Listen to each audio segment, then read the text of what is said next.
যাব। দেখো, সবথেকে বড় ঘটনাটা হচ্ছে স্টেরয়েড বা পেন কিলার দিয়ে যদি প্রবলেমটা সলভ হতো তাহলে কিন্তু কোনো প্রবলেমস ছিল না। আলটিমেটলি তো আমরা কী হয়, আমাদের একটা টার্গেট কী হচ্ছে, আমাদের প্রবলেমস থেকে বেরোনো।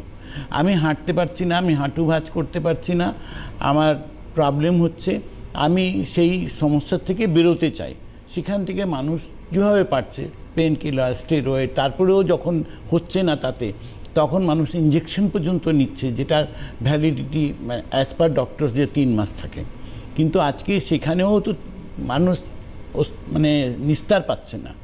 আজকে তার সঙ্গে যখন আদার্স যে প্রবলেমগুলো আছে, আজকে কি হচ্ছে যে হাঁটুর জেল শুকিয়ে গেছে, হাঁটুটা ক্ষয়ে গেছে, হাঁটু রিপ্লেস করতে হবে, এটা একটা স্টেজ।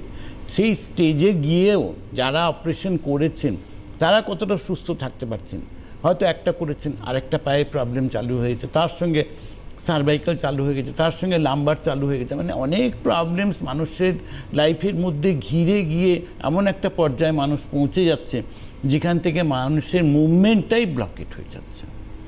আজকে রঙ্গোলি আয়ুর্বেদিকে যারা এই প্রবলেমস নিয়ে এসছেন তারা একটা আশার আলো খুঁজে পেয়েছেন যে হ্যাঁ, আমি এখন হাঁটতে পারছি, আমার প্রবলেম ছিল, আজকে আমার লাম্বারের প্রবলেম ছিল, আমি কোমর বেন্ড করতে পারছিলাম না, বিছানায় এপাশ ওপাশ করতে পারছিলাম না, আজকে সেখান থেকে আমি নিজেকে সুস্থ করতে পারছি।